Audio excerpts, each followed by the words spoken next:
Ya que andamos en temas líricos, ¿por qué no hablamos de la muerte de Jürgen Habermas? Acaba de morir a los 96 años.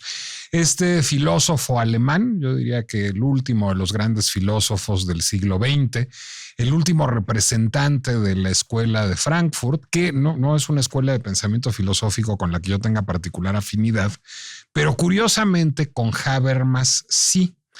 Porque creo que a todos los que en alguna época de nuestra vida tuvimos alguna militancia política y aspirábamos a la construcción de instituciones democráticas, nos entusiasmaba particularmente el pensamiento habermasiano y, para ser precisísimo, la teoría de la acción comunicativa, que puedo reducir de manera, valga la redundancia, reduccionista, pues a una vocación de diálogo. Es decir, lo que postulaba Jürgen Habermas era la posibilidad de incidir sobre la realidad, la posibilidad de concitar el entusiasmo de las masas, la posibilidad de transformar la realidad a partir de la comunicación entendida como una forma de acción y, por lo tanto, del diálogo. Idea que hoy suena a lo mejor un poco manida, y he leído en Twitter posts de consultores políticos que dicen que son puras tonterías y que a la gente solo la mueven variables afectivas. Puede que, pero no deja de ser esperanzador para los que tenemos un talante demócrata. Y no dejó de ser relevante en el panorama político de los años 60, de los años 70, particularmente a partir de lo acontecido el 2 de junio de 1967 en la ciudad de Berlín.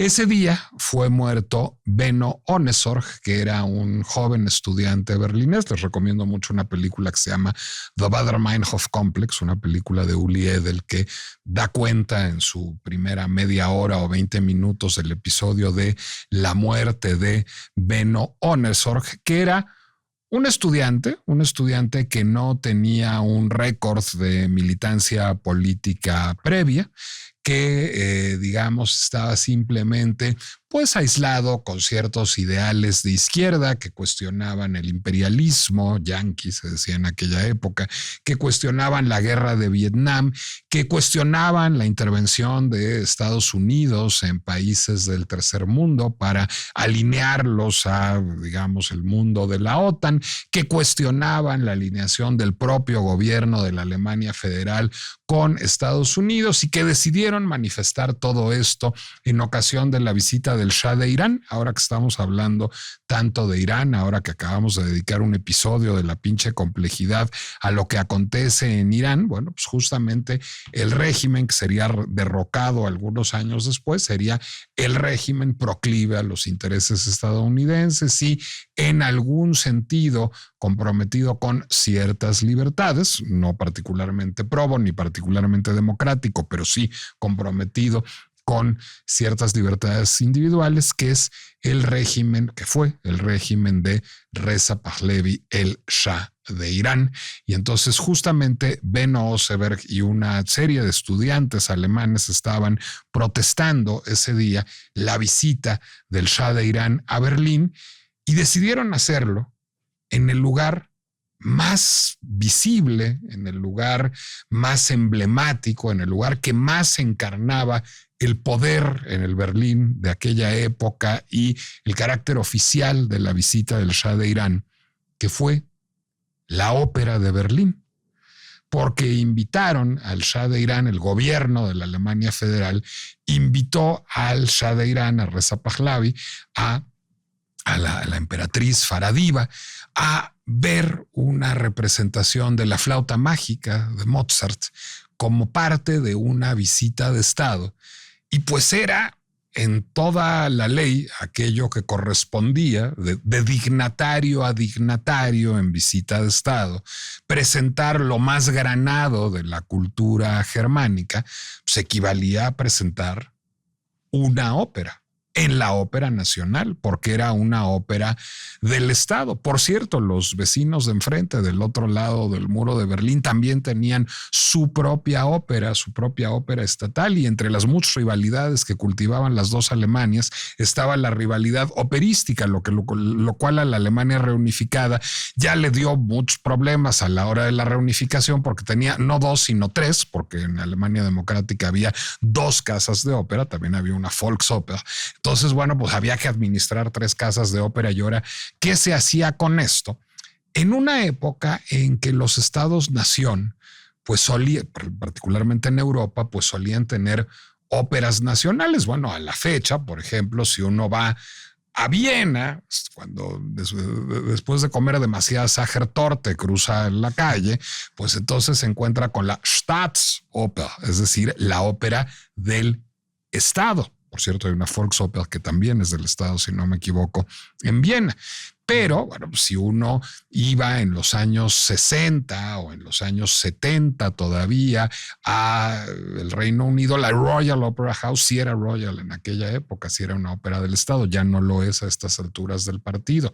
Y por supuesto, en Francia, bueno, pues las grandes batallas políticas son también batallas operísticas. Cuando François Mitterrand vino al poder, lo que dijo es: esta es una nueva Francia, y es una nueva Francia que tiene que tener una ópera moderna, popular y francesa. Pongan ballets en el Palais Garnier porque vamos a crear l'Opéra Bastille, que va a ser la ópera francesa, moderna y popular. Y fue contencioso cuando no se acabó en la administración de Mitterrand. Llegó el gobierno de Jacques Chirac y ya a Chirac no le gustaba tanto la idea de esa ópera sospechosamente socialista, pero bueno, franceses que son finalmente decidieron sí abrir l'Opéra Bastille, y fue el propio Mitterrand el que fue a inaugurar l'Opéra Bastille porque era parte de un proyecto político, porque la ópera es un factor de poder suave y todavía a la fecha se siguen construyendo grandes casas de ópera. ¿Qué hacen los chinos en cuanto albergan los Juegos Olímpicos y quieren abrirse al mundo? Bueno, pues traer arquitectazos a construir casas de ópera en Shanghái, en Guangzhou, en Pekín, justamente para mostrar que son potencias culturales. ¿Qué pasó en Finlandia? Bueno, pues Finlandia es un país muy joven cuya tradición operística se remonta a los meros finales del siglo XIX, cuando justamente el nacionalismo finlandés alentó la escritura operística en finlandés para diferenciarse primero de los suecos y luego de los rusos. Tener una cultura nacional suponía tener una ópera. Existen alrededor de 300 y piquito óperas escritas en finlandés a la fecha, de las cuales 250 se escribieron en el siglo XX. ¿Por qué? Porque lo que se buscaba era justamente propugnar por una cultura nacional. La ópera, mal le pese a Timothée Chalamet, para entrar en materia, será un baluarte nacional.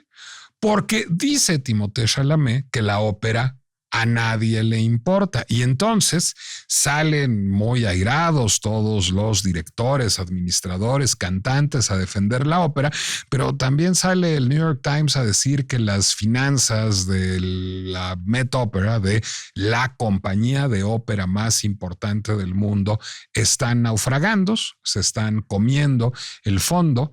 El director del Met Opera, Peter Gelb, ya salió a decir que los Chagall, que por cierto ya están como colateral de un crédito que tiene el Met Opera, pues están a la venta a cualquiera que no se los quiera llevar del Lincoln Center. Es decir, lo que quiere es vendérselos a alguien que sea el dueño de los murales de Chagall, pero los deja ahí puestos en Lincoln Center. Y aunque en 44 países del mundo se ven las transmisiones en streaming de el Met Live en alta definición, que es una maravilla, y aunque Rolex y Bloomberg aportan pingües patrocinios al Met Opera, Pues no le salen las cuentas al señor Gelb, que ya finalmente dijo que va a tirar la toalla en 2030, cuando haya cumplido los 25 años en el cargo, con un modelo de negocio que pues parecía muy disruptivo en su momento, pero que no alcanza para financiar el Met Opera. Y esos son los ricos de la ópera. Entonces, ¿tiene razón Timothée Chalamet o no? ¿A nadie le importa la ópera de verdad?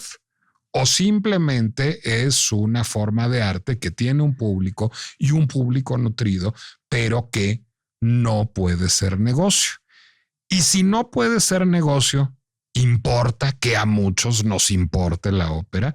Esa es la pinche complejidad que no termina hasta que Chalamet acaba de cantar.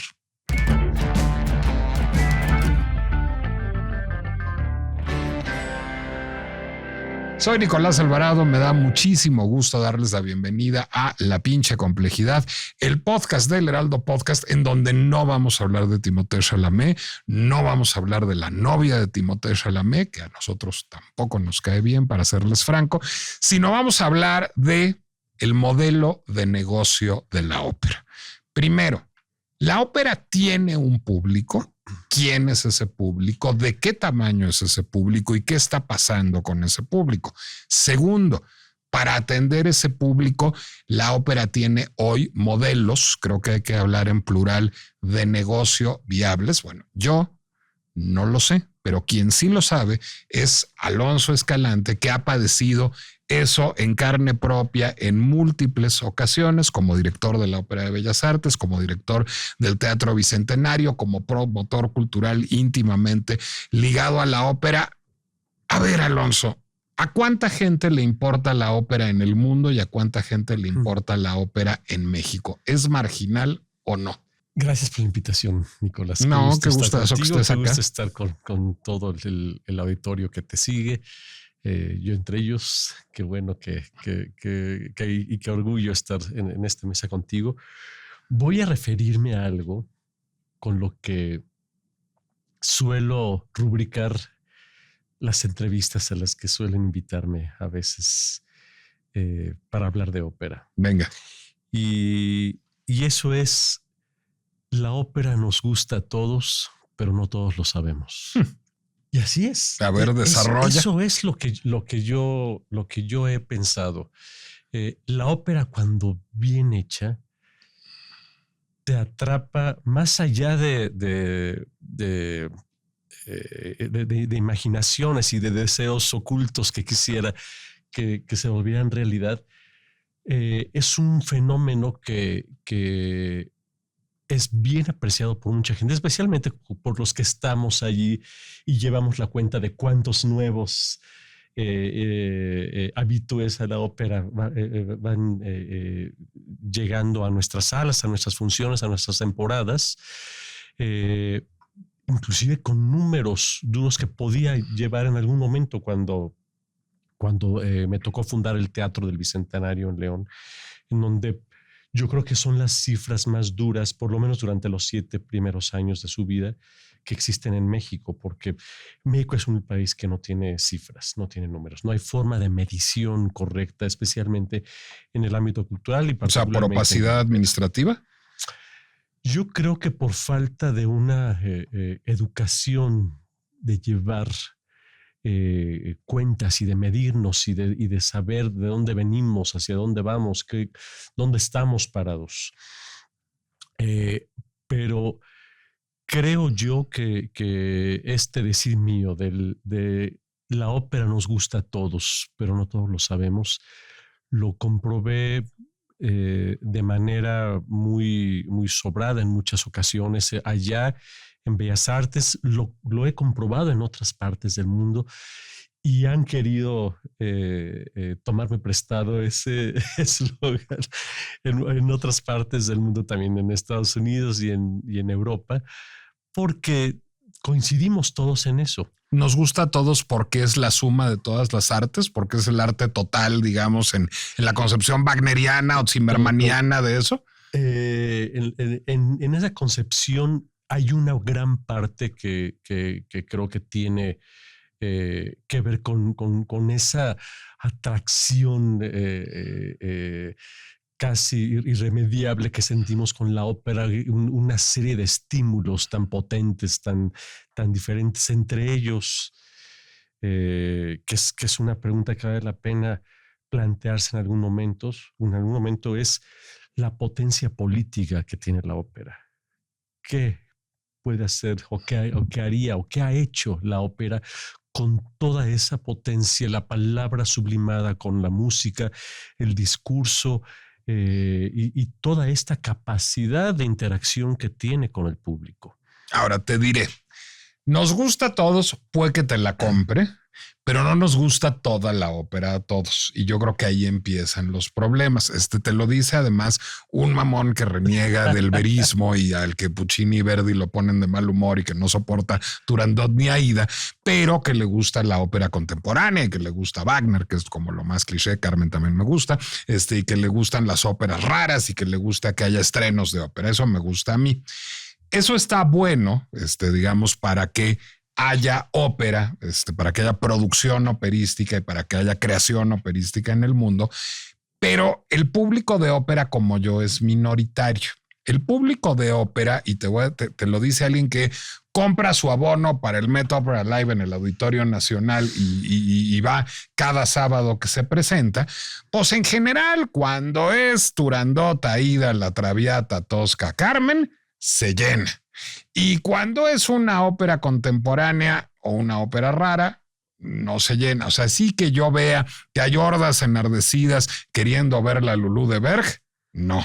Así que yo vea que haya hordas enardecidas queriendo ver ópera nueva, no. Es decir, el público operístico pareciera un público conservador y viejo, y ese sería, digamos, uno de los problemas, creo, de los teatros de ópera. Justamente leyendo la nota de Marras en el New York Times, Peter Gelb, el gran impulsor de la ópera nueva, de la creación de nuevas óperas, de refrescar los montajes, de tirar a la basura la Tosca de Zeffirelli, que era más cursi que el arroz con leche, en efecto, y hacer un mensaje poderosamente disruptivo con un director de teatro alemán. Bueno, justamente Gelb termina diciendo, bueno, y estamos pensando en montar un poquito más la Traviata porque sí atrae a la gente. Ese no es, digamos, el problema de fondo de la ópera, es decir, el conservadurismo y el envejecimiento de su público. Es que la ópera tiene más de 400 años, ¿no? Que tampoco son tantísimos. No son tantos, pero yo creo que nadie puede alcanzar a calcular el número de óperas que se han compuesto durante este tiempo. Hay números que se han aventurado, que se han mencionado de cuando en cuando, pero son muy divergentes entre ellos. Y yo creo que nadie se ha puesto a contar cuántas óperas se han compuesto desde entonces y además discernir entre qué es ópera y qué no es ópera. Hoy mismo hay un debate, ¿no? Esto que estamos presenciando de las nuevas creaciones realmente es ópera y bueno, pues es otro discurso ese al que yo creo que no nos va a dar tiempo de meternos, pero yo pienso que sí hay una debe ser una posición muy conservadora de mi parte a partir de tanto tiempo de estar metido en el mundo de la ópera en todas sus aristas, pero yo creo que siempre hay gente que quiere seguir viendo la Bohème, la Traviata y el Barbero de Sevilla. ¿Y ese no es el problema, que no hay público para las nuevas óperas? Es que yo discerniría o separaría en que esas son buenas óperas introductorias para el público que no se ha acercado a la ópera. Tengo el gusto de haber presentado La L'amour de loin de Kaya Saarinen, ¿no? El amor distante. Nosotros le llevamos así para no caer en versos que fueran incómodos. El amor distante. Y fue un exitazo. Un exitazo, una puesta en escena de Mauricio García Lozano con una escenografía con una gran influencia de Rothko, hecha por Mauricio Ballina, con Esto es una obra que ¿Por Jorge Ballina? Ballina, perdón. Jorge Ballina, una ópera que tiene 3 personajes en escena y un coro interno. Música que no es fácil y que está inspirada en esta leyenda de Rudel, el trovador del siglo XIII, cuyo guión tampoco es precisamente ese fácil de digerir por el mundo de la ópera. No hay razones por las cuales el público tenga que suspirar o levantarse del asiento como lo hace en la Bohème o en la Traviata, pero sí una contemplación y un diálogo, un seguimiento de la ópera mucho más profundo, mucho más intelectual, que yo creo que no resultó incómodo. Dices que fue un éxito. Fue un éxito. ¿Cómo lograron que lo fuera? Yo creo que nos creían. Cosa extraña para los tiempos últimos, las últimas décadas de la ópera de Bellas Artes, pero tratábamos de hacer una muy buena proporción entre la tradición y la innovación. Y ahí entramos, si me permites, a un desdoblamiento de este tema. La innovación puede ser una forma de renovación y de contemporización de la ópera de repertorio, llamémoslo así. Yo no he visto en muchas ocasiones destornillarse al público de risa, tanto como en una ópera de Rossini, por ejemplo. Una ópera muy bien hecha, con un sentido del humor agudo, negro, como era el rossiniano, y con toda esa farsa, esa comedia de enredos del que era un maestro, llevada a una dimensión actual, en donde, pues además, yo casi que recetaría un Rossini a la semana, como para ir paliando el tiempo que estamos atravesando. Y eso sigue funcionando. Por supuesto que Lulú de Berg y muchas otras óperas, una ópera que estrenamos en México, que no era precisamente una ópera contemporánea, pero que llamó profundamente la atención al público, era un experimento, fue Stifelio de Verdi. Una ópera con un tema oscuro, un tema misógino, inclusive misógino por lo que está retratando de una realidad en una comunidad puritana. Fue realmente una ópera muy bienvenida, en donde se reflejaba claramente, pues, Verdi no era un misógino, no me lo parece, nada parece revelar en su biografía que lo fuera. Hombre, Tosca te daría la razón, seguramente. Tosca de Puccini tiene... No, pues es casi una heroína feminista. Así es, tienen sus... Creo que todas las heroínas puccinianas contradicen justamente eso, ¿no? Pero a lo que yo quería dirigirme es justamente a esta posibilidad de renovar, no obstante que hoy día se hace más ópera, me parece, que nunca en la historia. Ese acervo histórico de la llamada ópera de repertorio, que sí es anhelado por un público duro, conservador, de mayor edad, creo que puede convivir de una manera razonable en un teatro moderno si se buscan las proporciones adecuadas. Yo estoy porque se abran los cauces por hacer rompehielos, y lo he sido, rompehielos en el repertorio de la ópera, y jugártela. Si no funciona, pues no funcionó, y a lo mejor habrá que platicar con el autor para que la revise, la recorte, la modifique, pero esa es la única forma en la que podemos buscar que el nuevo repertorio pise el escenario y tenga este acceso al público de nuestro tiempo. A ver, yo diría que aquí jugué de abogado del diablo en la primera parte del podcast, pero me voy a echar para atrás porque quería oírte hacer esa argumentación. Yo creo que es algo que sucede en absolutamente todas las artes. Es decir, sí, pues ¿de qué viven las editoriales? Las editoriales viven de vender novelas de Isabel Allende, que no y ejemplares de Rayuela.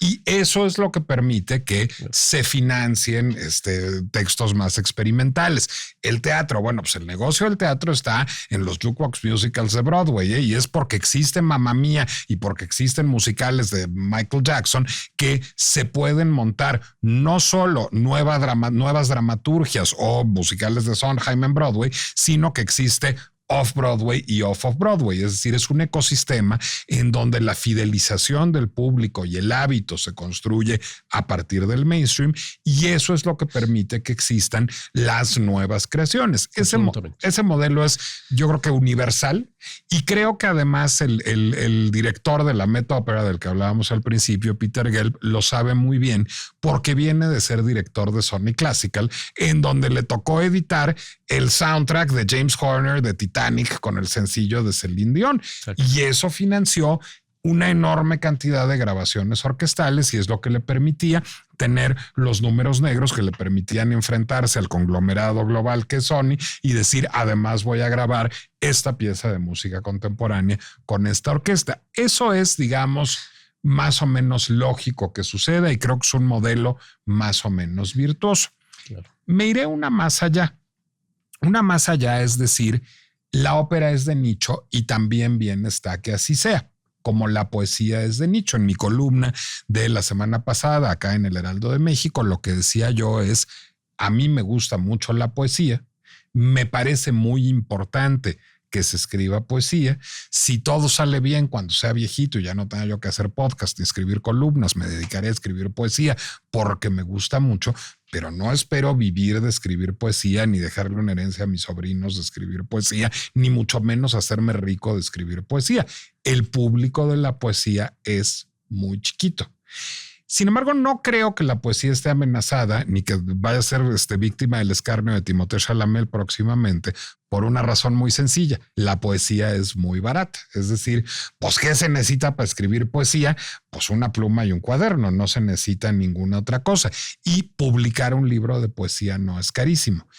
El problema de la ópera, particularmente de la ópera no contemporánea o de la ópera que amplía el repertorio, es que es muy cara. Siempre es muy cara. Es decir, quien dice ópera de entrada dice orquesta. Incluso si es ópera de cámara, pues es una orquesta de cámara. Quien dice ópera dice cantantes que han tenido años y años de formación. Es decir, quien dice ópera habla de un ecosistema muy caro, que en general además vive en teatros de ópera muy caros con sindicatos muy duros.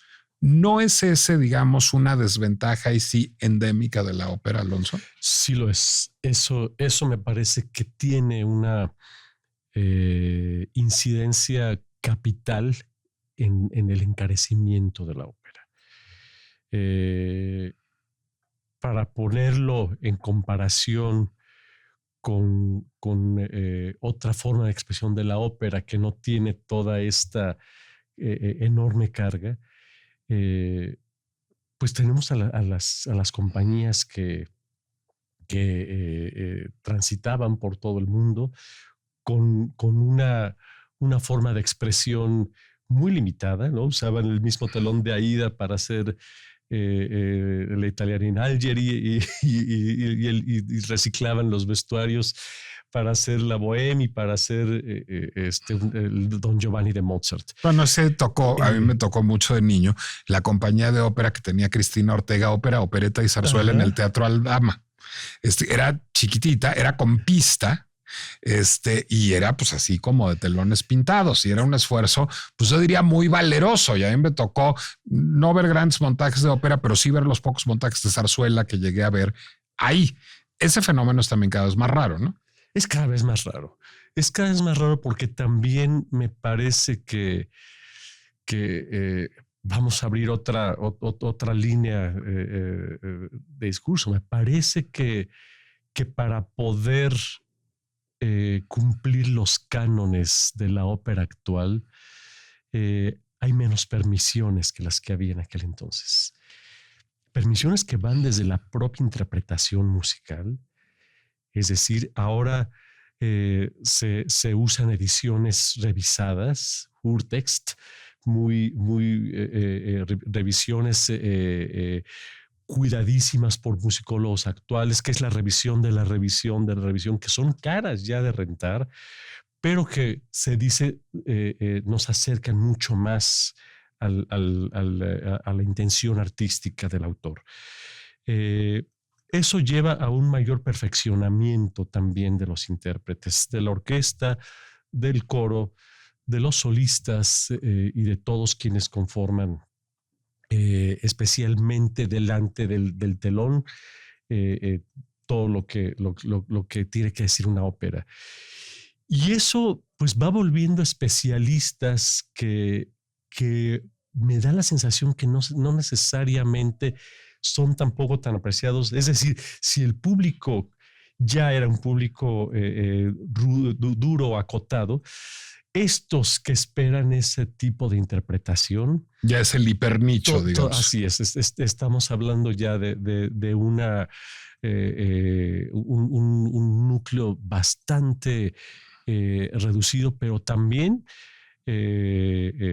pues muy alaraquiento y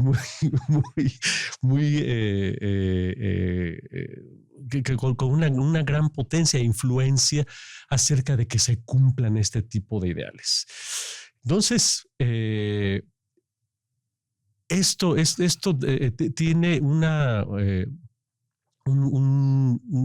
forma de ir también reduciendo a la ópera respecto de aquellos muchos esfuerzos que existen hoy mismo en nuestro día y que están buscando en EFI Artes la posibilidad de hacer una ópera con 3 centavos como y no la de Bailey Brecht.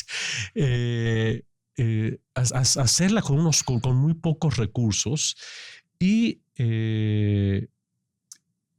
iba a comprarlo con otra cosa que me fue ahora la idea, pero que son dos cosas que están conviviendo o dos extremos entre una gama de posibilidades que conviven hoy en día en un espectáculo tan complejo que se le dio por llamar el arte total, ¿no?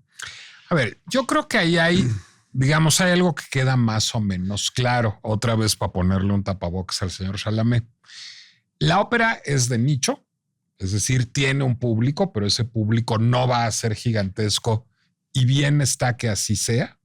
Ese público puede ser, digamos, más el público de la señora bonita que quiere ir a ver su Traviata o su Tosca, o del público más especializado, más de nicho, que quiere ver versiones perfectas o que quiere ver creaciones rabiosamente contemporáneas, y esos dos públicos van a existir y finalmente el segundo se alimenta del primero. Ese ecosistema queda más o menos claro. El problema es que es carísimo producir.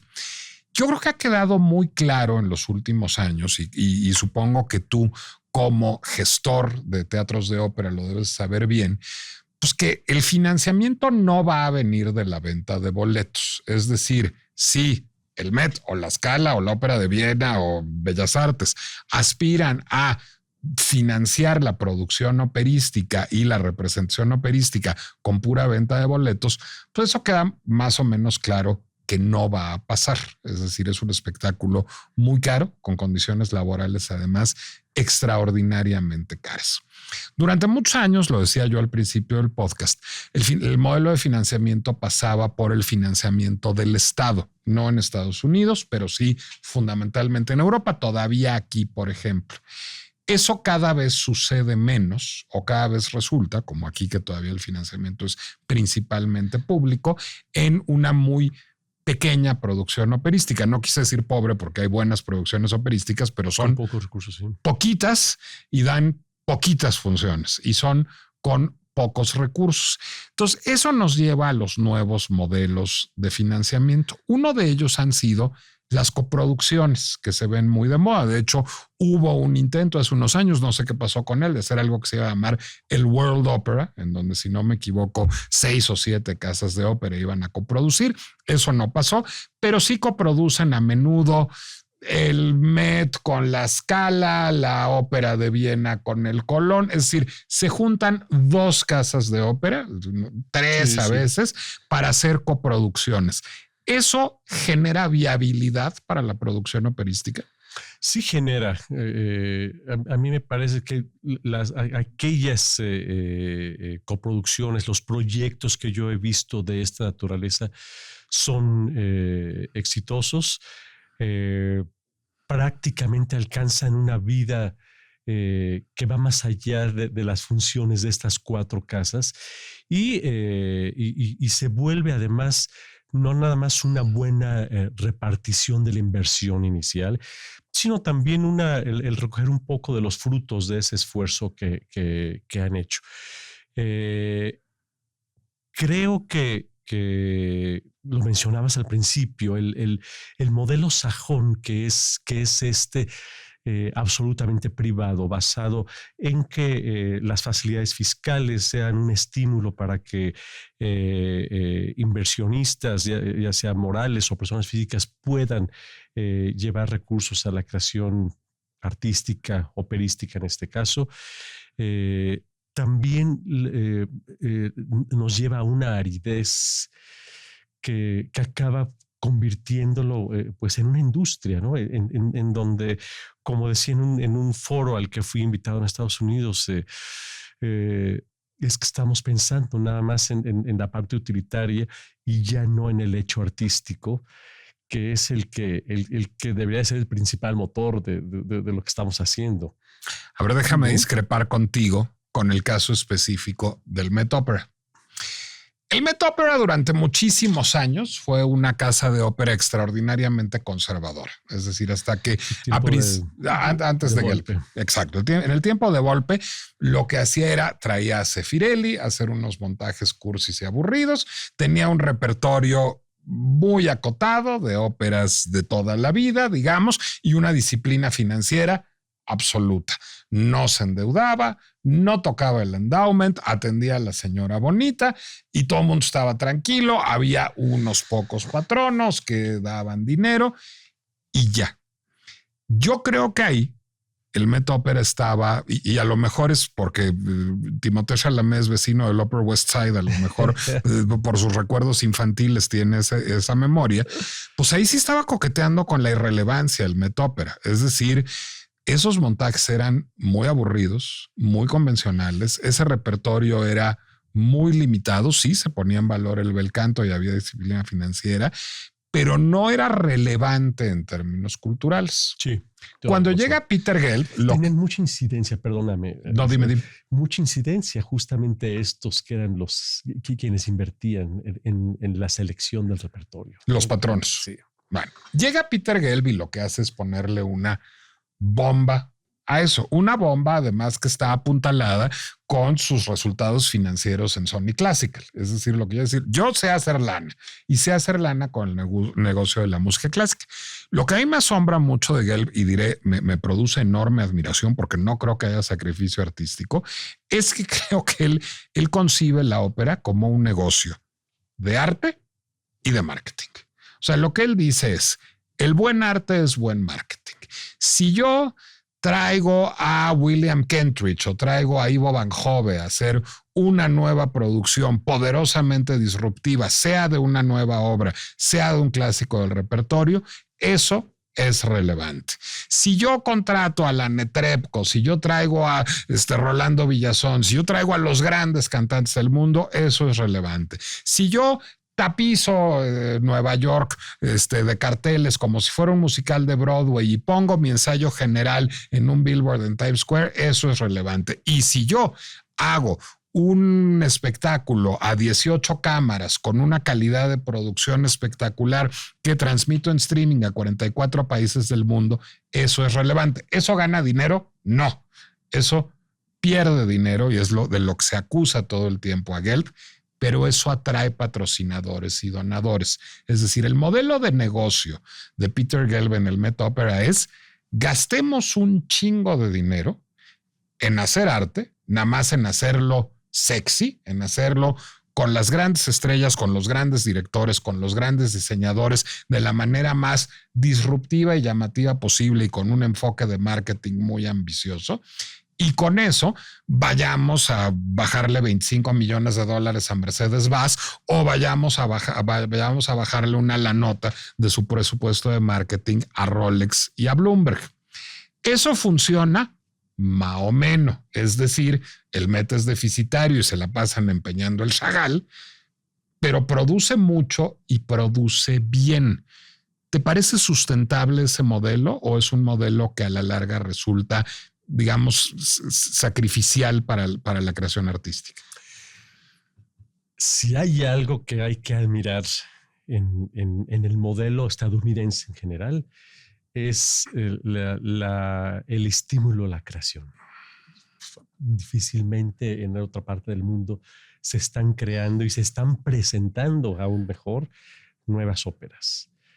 Es el país en el que hay claros estímulos a través de Opera América y de los teatros mismos para poder crear y estrenar nuevas óperas de diferentes formatos. Pero sí creo y coincido contigo. A mí me da la sensación de que esto es una apuesta a largo plazo que no sé si dé tiempo de llegar a él.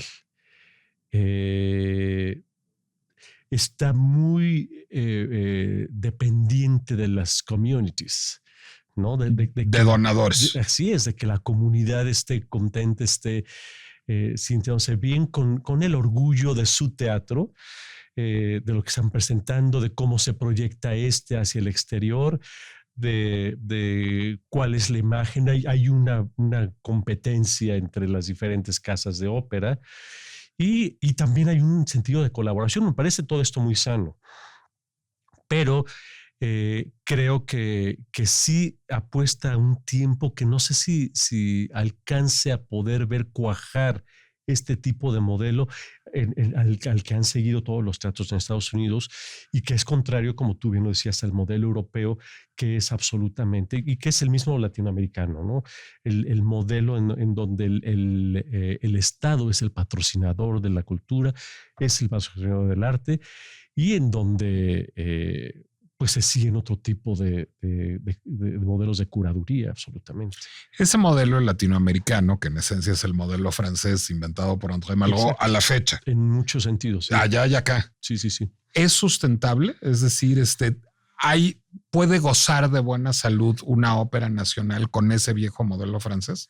Yo te diría que probablemente el mejor modelo que yo he conocido, y lo conocí de muy cerca, fue el modelo leonés.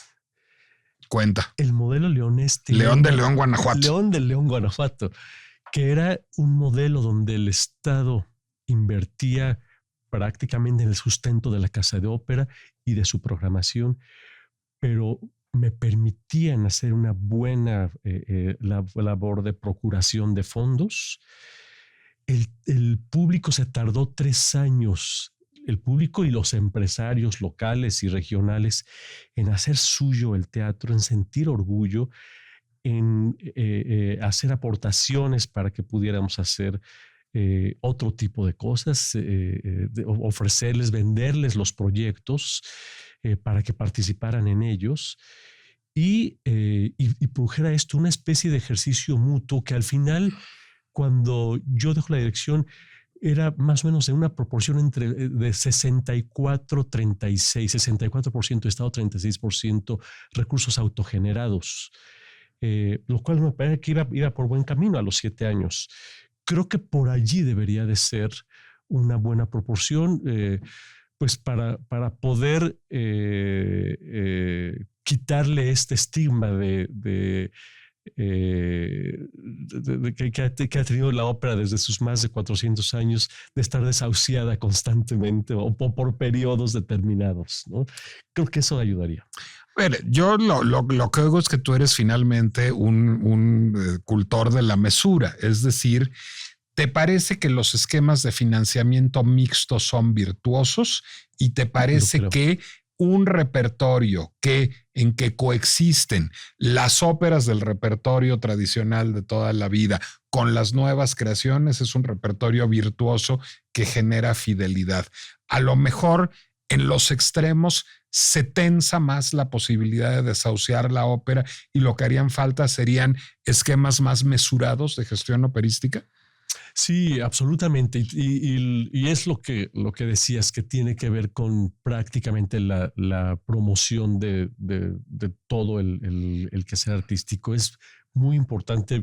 He tenido el gusto de estrenar obras mexicanas.